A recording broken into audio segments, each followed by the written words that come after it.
Bienvenidas, estamos en un nuevo capítulo del podcast Sala de Ensayo de la Escuela de Teatro de la Universidad Finisterre.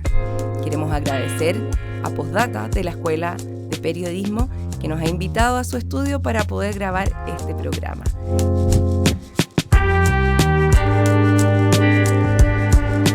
Estamos trabajando con las críticas de Hans Hermann en un proyecto Fondart financiado por el Ministerio de Cultura. Y hoy día vamos a conversar con el crítico Pedro Labra. Hola, Pedro. Hola. Y también con Karin Hermann. Hola, Karin. Hola. Pedro es periodista y también egresado de actuación. Es un destacado crítico de medios como Revista Cosas, El Mercurio, La Segunda, miembro del Círculo de Críticos de Arte y ex miembro. Chuta. No estoy al día. No, que me retiré hace muchos años. Ya. Por desacuerdos. Muy bien, hay que hacerlo cuando es necesario.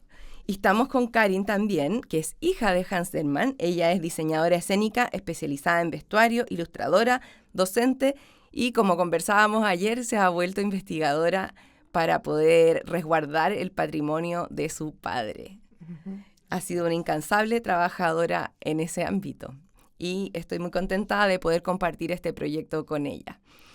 Bueno, y hoy día queremos hablar también de crítica y, por supuesto, de Hans Hermann. Pedro, te quería preguntar, ¿cómo conociste a Hans? Bueno, cuando yo estaba estudiando periodismo, ya Hans era una persona importante y yo hice mi examen de grado en crítica y periodismo de espectáculo. Y, por supuesto, Hans fue uno de los entrevistados, junto con la Yolanda Montesino, que había sido primera esposa de Hans, Marina Navasal, la María Romero y Mariano Silva. Tuve como 5 o 6 entrevistados. Así que ahí lo conocí. Yo fui citado a la casa que tenía donde vivía ella, estaba guaguita. El calle Elena Blanco fue súper amoroso conmigo.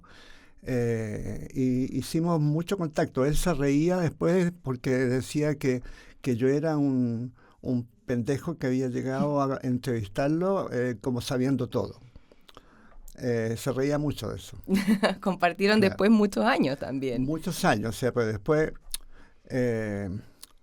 después coincidimos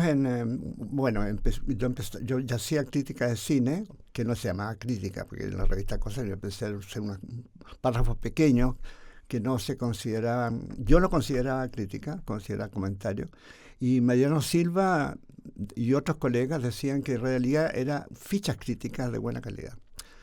Bueno, entonces yo iba al cine a ver las películas y al teatro a ver estrenos y siempre uno se va encontrando y conversaba con él. Después coincidimos en la Corporación Amigos del Arte, hizo una cosa que se llama Agrupación de Críticos Investigadores de Teatro y ahí éramos con discípulos, digamos, estábamos juntos con Agustín Leterrier y otros académicos de universidad. Y bueno, y además que llevábamos una vida como más de amigos, de visitarnos. Sí. Fuimos súper amigos. Qué bonito. Agustín Leterrier también en entrevistas dijo que para él Hans Hermann había sido como un referente, que él recortaba las críticas antes de él empezar a escribir crítica como para aprender. Claro. Sí. Bueno, yo hacía lo mismo hay etapas en la crítica.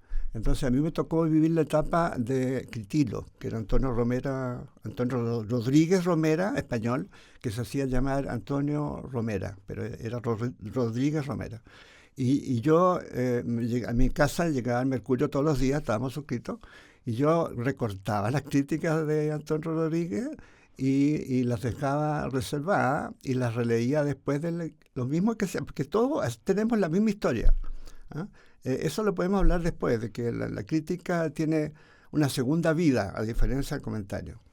Sí, varias. Yo las leo ahora y también creo que tienen una nueva esa es una vida. tercera vida, claro, la vida histórica. No sé, Karin, ¿nos quieres contar un poco cómo viste tú también a esa generación que aprendió de tu papá, que los conociste desde niña? Mi impresión es que había un cariño tremendo y un respeto profundo entre colegas. entre esta mafia que son los críticos. Y yo estaba pensando mientras conversabas, Pedro, ¿cómo era esto? Porque ponte tú, mi papá cuando salía del teatro, a mí, o con quien iba, le gustaba preguntar, bueno, ¿qué te pareció? Pero anda tú a preguntarle a él, no te decía nada. Antes de escribir no decía nada. Y entre ustedes, ¿también él guardaba ese silencio? ¿Te gusta a ti hablar cuando sales de un estreno? ¿Cómo era el Agustín? ¿Quieres que te diga eso? Lo normal es que el crítico no hable con nadie después de ver la función. ¿Por qué? Porque las opiniones de otro te pueden contaminar y pueden hacer variar la impresión primera, que es la que vale, ¿no? Entonces uno no comenta nada, no debiera comentar nada, incluso con la gente que va contigo al lado de compañía, ¿no? Pero eso se levanta, ese silencio se levanta una vez que tú que ya publicaste, porque ya no importa. Claro. Y resulta que Hans tenía esa cualidad que la heredó de su formación como profesor. Él fue profesor toda su vida, a pesar de que se dedicó al periodismo. Entonces, con los colegas, con los periodistas jóvenes que él veía que teníamos ciertas condiciones y teníamos cierta proyección, él siempre se acercaba y te preguntaba, ¿qué te pareció? ¿Por qué escribiste esto? Esto debía haber hecho así.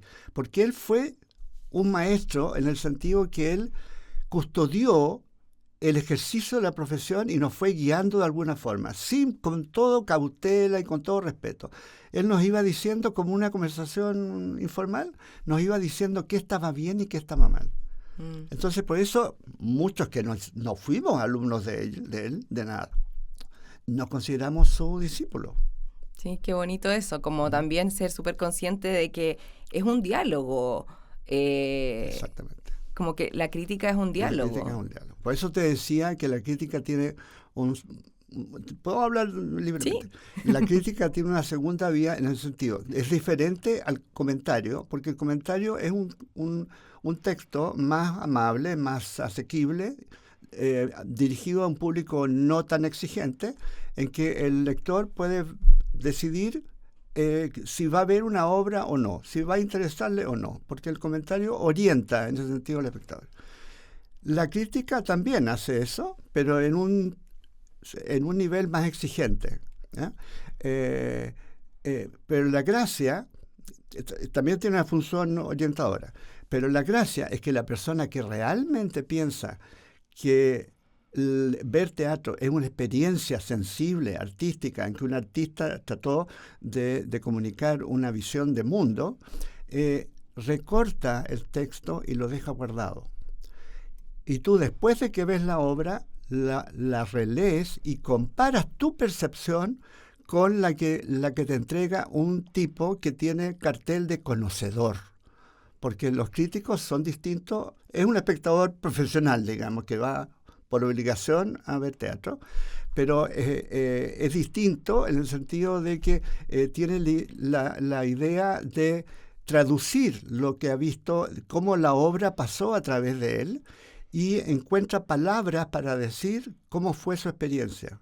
Entonces el espectador puede después comparar su percepción con la de esta persona que es más entendida, que maneja otro.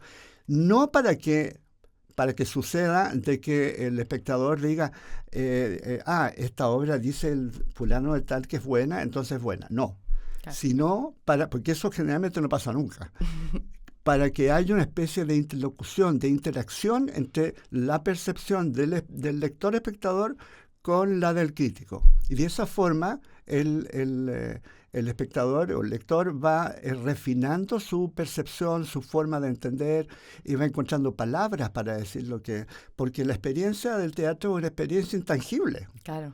Tú no existe efímera, además, existe en el momento que se está produciendo en el escenario, cae el telón y se acabó el teatro. Lo que te queda es el recuerdo, una huella sensible, emocional, intelectual, ¿no?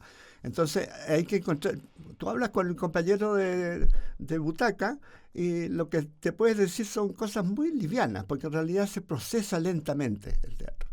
Entonces, esa es la función formativa que tiene la crítica. ¿no? De ir Sí.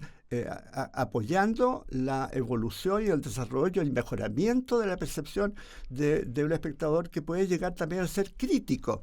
No el crítico que escribe en el diario, pero sí una persona con mirada crítica. Ahora Sin yo duda. encuentro, una de las cosas que yo encuentro fantástica es cuando entregan antecedentes que uno no tendría por dónde saber Sí. del determinado espectáculo de que no sé qué año, que se mostró no sé dónde y qué sé yo. Eso Claro. es estupendo cuando uno lee Bueno, en crítica. eso, ponte tú, Hans fue un maestro, Sí. porque él, aparte de su conocimiento, que tenía mucho de todas las áreas que él escribía, él decía que un crítico no debía escribir más de 2 especialidades. Él tenía 3. Transgredía su propia regla. Exacto. Pero durante un tiempo él dejó danza. Danza hizo al principio y hacia el final, pero entre medio creo que hizo poca danza, hizo más bien cine y teatro. Se dedicó a eso. ¿Para dónde iba?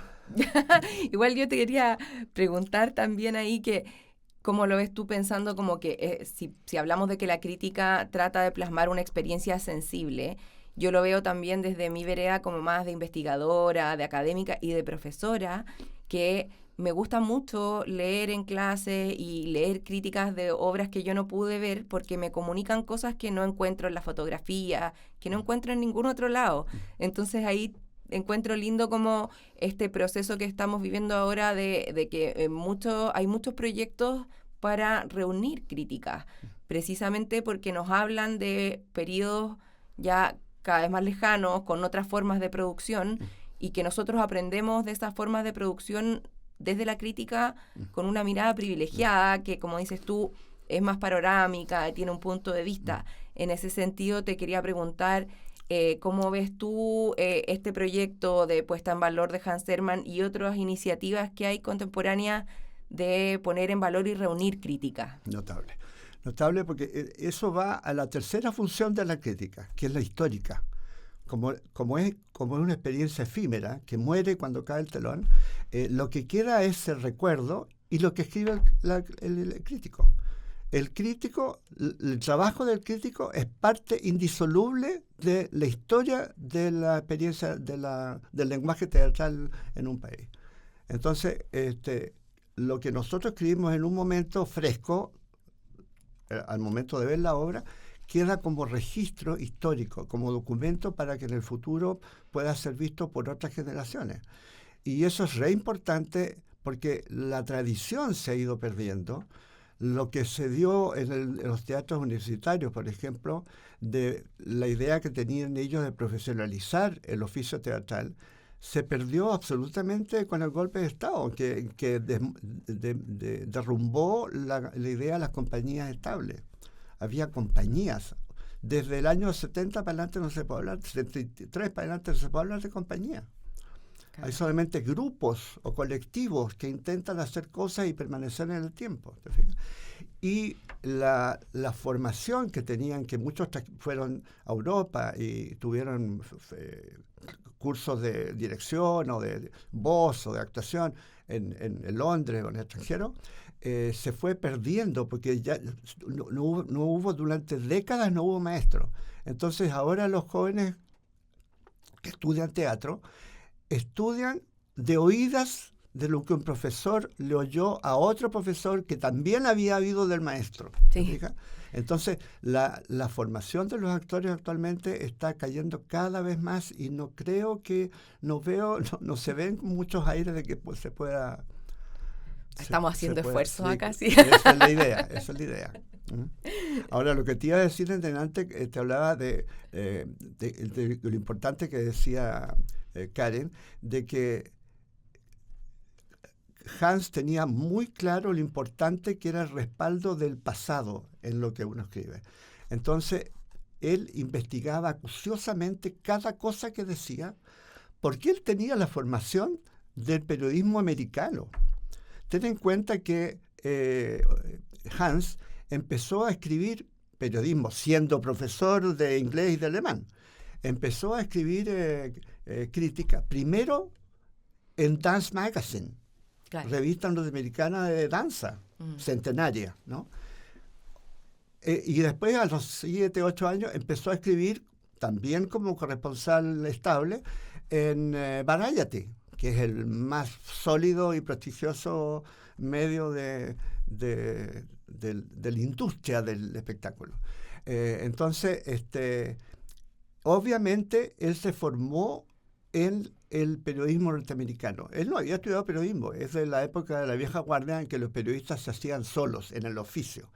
Y el oficio que él tomó, que hizo, fue el del periodismo norteamericano, porque como estaba escribiendo en Dance Magazine y en Variety, tenía que adaptarse al manual de estilo y a la forma de comunicarse de Dance Magazine y de Variety, ¿no?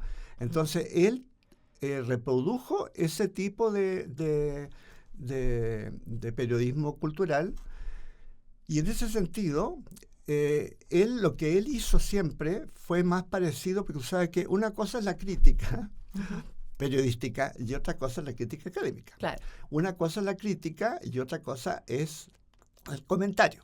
Pero los gringos, el periodismo inglés, en inglés, inventó una cosa un poquito distinta que se llama review, que se traduce por reseña, ¿no? Y review es un poquito distinto a la crítica, en el sentido que es menos exigente, es más periodística, va dirigido a un público más amplio y es menos técnica. Tiene igual de profundidad en el análisis, en el examen, en la emisión de juicio de valor, digamos, pero lo hace de una forma más amable y más social, más masiva. Claro. Lo que se entiende, porque el periodismo, el crítico de teatro, perdón, el público de teatro en Nueva York y el público de Londres es enorme. O sea, es una gran cantidad de público que ama el teatro, pero que no son necesariamente eruditos ni expertos. Entonces, el review va dirigido a ese público. Aquí le achuntó Hans, en ese sentido, porque era lo que necesitaba el teatro en Chile en los años 60 70. ¿no? Un tipo de periodismo que fuera profundo, bien investigado, bien evaluado, pero al mismo tiempo amable. Sí. ¿no? Y eso fue lo fantástico que él hizo. Y te iba a decir, lo otro fantástico que decía Karen, es de que para él la investigación era muy importante. Hans tenía el archivo más monstruoso que se puede... Increíble, o sea, tenía referencias en diarios y publicaciones nacionales e internacionales. Tenía una pieza llena de libros y con 3 o 4, ¿cómo se llama esto? Cardex enorme, que él se moría de risa porque decía, de repente estas cuestiones me van a hundir el piso y voy a caer al 4º piso. ¿Ah? Era enorme. Y eso fue lo que Karen le donó a la Biblioteca Nacional. Sí, un legado precioso. No ha habido nunca en Chile un archivo tan completo del teatro hasta ese momento. Qué increíble. Teatro y cine, fíjate. Sí, teatro y cine. Teatro y cine. Y danza. Claro. Y danza. Sí, sí. Yo les quería preguntar un poco como por la forma de trabajar. Quizás, Karin, tú nos puedes contar desde una perspectiva más del día a día y tú como de cómo se relacionaba con el resto. ¿Nos puedes contar, Karin, cómo trabajaba, cómo escribía, cómo se mandaban las cosas pensando que han habido muchos cambios tecnológicos? ¿Sabes que lo primero que puedo contar, que me parece muy chistosa como anécdota, es que él decía que se acercaban los actores después de función a preguntarte, oye, ¿qué te pareció esto? O te retaban. Claro. Y él decía, no, pero eso no importa. Cuéntame, ¿cómo te sentiste tú? Y les daba vuelta a la pelota, entonces sacaba el cacho de encima. Que tiene que ver con una forma también de oficio. Sí. Y lo normal es que trataba de leer las obras antes, de manera de entender cómo el director había hecho adaptaciones o no, luego se veía el trabajo, luego se dormía y meditaba un poco antes de escribir, y luego se masticaba mucho. Sí. Y a veces se sufría escribiendo. ¿Y cómo hacía? ¿Escribía a máquina y llevaba los documentos como escritos a los medios? Depende de la época, hay distintas máquinas, pasamos de la mecánica a la eléctrica, llegamos hasta el computador, llegamos, claro. que avanzó con los tiempos. Y los fax que había que Si él no estaba, había que saber recibir los fax. Claro, porque yo me imagino que hay también Claro. como de repente una cierta inmediatez. Era muy rápido en ver la obra y publicar la crítica. Sí, sí. Y lo que él se quejaba por una cosa generacional, yo creo también es cuando comienza el teatro imagen con Andrés Pérez, con Celedón, con Alfredo Castro. Entonces no había un texto previo. Ay, no podía leerlo antes. Entonces significaba que había que entregarse emocionalmente al espectáculo. Y eso era un entrenamiento que hubo que hacer. Entonces ahí fue recogiendo un poco la cañuela mientras incorporaba la forma en que podía hablar de esto, porque como espectador cualquiera da lo mismo, pero como tú evalúas algo si es un nuevo sistema. Entonces Claro. ahí como que empezó a repensar. Sí. ¿Nos puedes contar, Pedro, cómo lo veías tú, su forma de producir y quizás compararla con la tuya o la de otros críticos y es que críticas? todos somos más o menos parecidos. ¿Ya? O sea, todos vivimos el desarrollo tecnológico.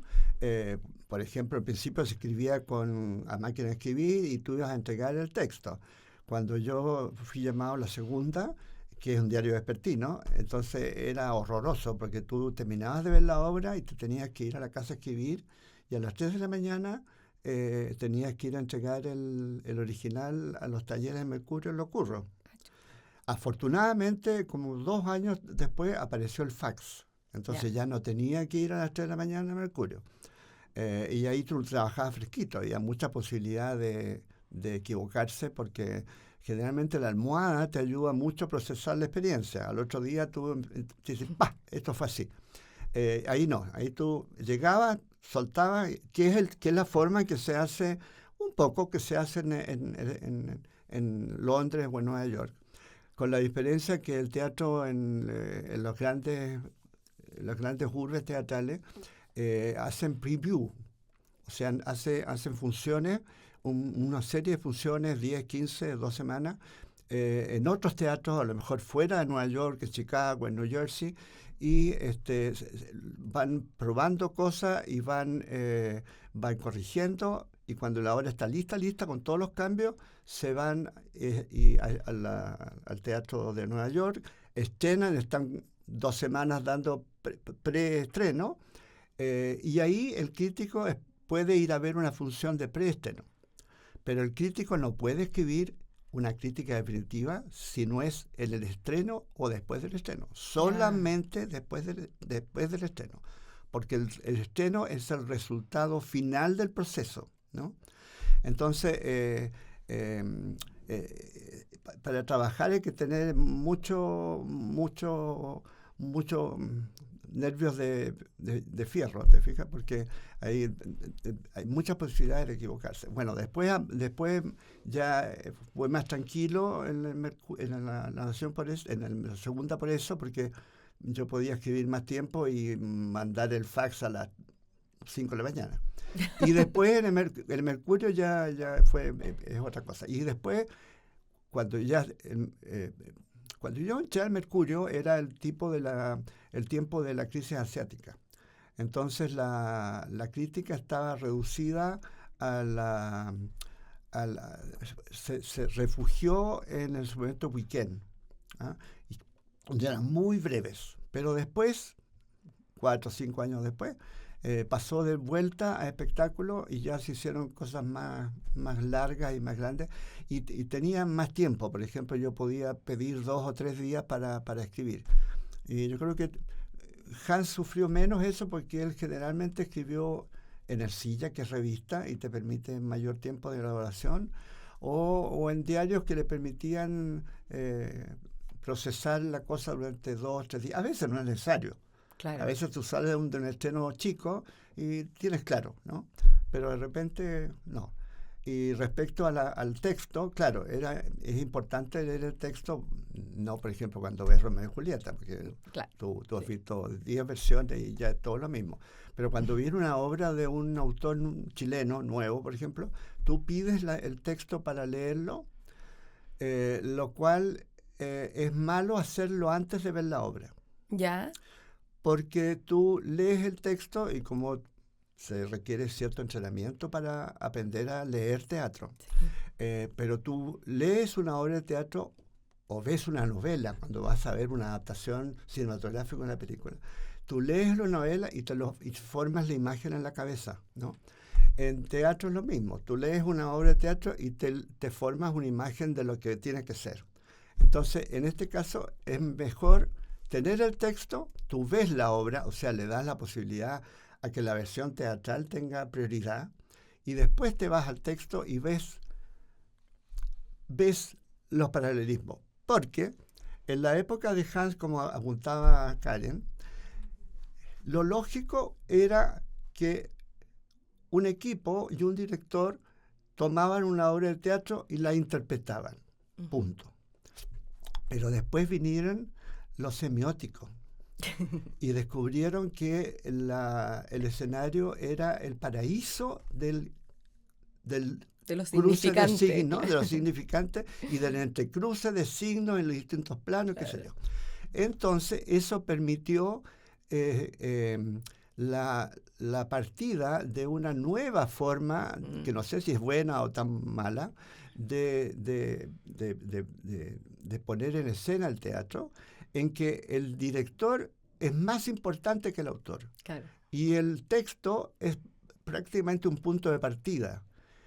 Y se supone que el director tiene la posibilidad de entrecortar el texto, podarlo, reescribirlo, darlo vuelta, todo lo que tú quieras, y todo. Eso no sé si es lícito o no es lícito, pero así sucede o ha sucedido, ¿no?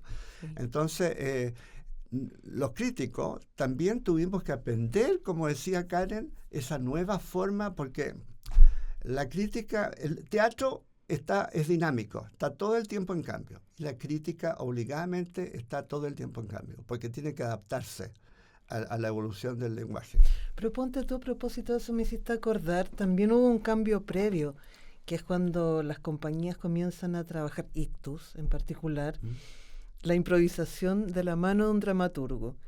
Entonces venía el estreno... No de la mano del dramaturgo. El grupo improvisaba y el dramaturgo fijaba. Bueno, eso, muy bien la precisión, muchas gracias. Y en este cuento no había un preview, como tú dices, que hacían los gringos, sino que se lanzaba el estreno. Claro. Y claro, como crítico te tocaba ver una versión, pero se sabía que a la semana o a las 2 semanas eso se iba a ir puliendo. Entonces había que ir a verlo de nuevo. Entonces muchas veces, en el caso de mi papá, visitaba 2 o 3 veces la misma obra antes de escribir, porque había un proceso y en el fondo había que dar cuenta de eso, y no en el momento de corte de estreno. Sí, eso que apunta Karen es un poco el criterio antiguo que había de que el crítico tenía que asistir de alguna forma al proceso de los ensayos, qué sé yo, pero que también se junta con otra cosa que es muy mala en el teatro chileno, que como se hace en forma precaria de producción, las compañías estrenan verde. Entonces, generalmente el crítico, si va al estreno, ve una segunda o tercera pasada general, y que va a variar. Entonces, lo que yo hacía normalmente, yo evitaba ir al estreno. Yo trataba de no ir al estreno en la época del Mercurio para evitarme eso, y le iba a ver generalmente el domingo, en la segunda, tercera función, para que estuviera más armadita. Y se supone que uno escribe sobre el resultado definitivo del proceso. Y hay compañías, por ejemplo, Trío Teatro Banda, que son muy talentosos, pero yo tuve un par de encontrones con ellos porque ellos van variando las cosas. Van variando y creen que es como Jorge Díaz, por ejemplo, que varía los textos, pero el texto es distinto.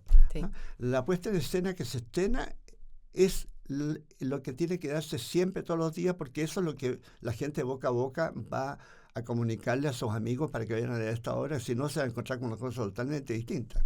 Sí. Yo a veces he vuelto a ver obras, pero cuando me gustan mucho, para corroborar si la impresión tan favorable mía es la correcta, o yo estaba demasiado entusiasta, o estaba indulgente, o estaba, no sé, bien dispuesto, y a veces la obra en segunda vez crece, y es mejor todavía. A veces se desarma, Entonces, lo bueno, segunda vez, es que tú ratificas tu impresión y ves, digamos, el estándar de resultado del proceso, ¿no? Sí. Mira, a propósito de eso, tengo acá una cita de una entrevista del 98 a Hans. Entonces él dice: yo tengo la teoría que uno de partida se equivoca. O sea, hay dos tipos de equivocaciones, a favor y en contra. Si uno se equivoca a favor, no tiene ninguna importancia. Lo grave es cuando uno se equivoca en contra. Y no hay nadie, ningún crítico que sea honrado que pueda decir que no se ha equivocado. Exacto. Eso es síntesis, que como comentaban entre Claro. ustedes y qué sé yo. Y ahora en el libro que viene, yo justamente cito a una frase que dice Michael Billington, que es el decano absoluto de la crítica periodística del mundo, que lleva 60 años escribiendo en The Guardian de Londres. Se retiró después de 60 años, pero él sigue colaborando, sigue escribiendo. Y el tipo dice unas cosas geniales, ¿no? Y él dice justamente eso. Los críticos tenemos que darnos el derecho de equivocarnos, porque somos seres humanos, ¿no?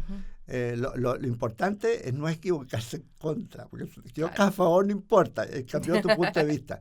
Pero si te equivocas en contra y el artista se ofende porque uno como crítico lo entendió o se le pasó algo, te llueve la espera del infierno.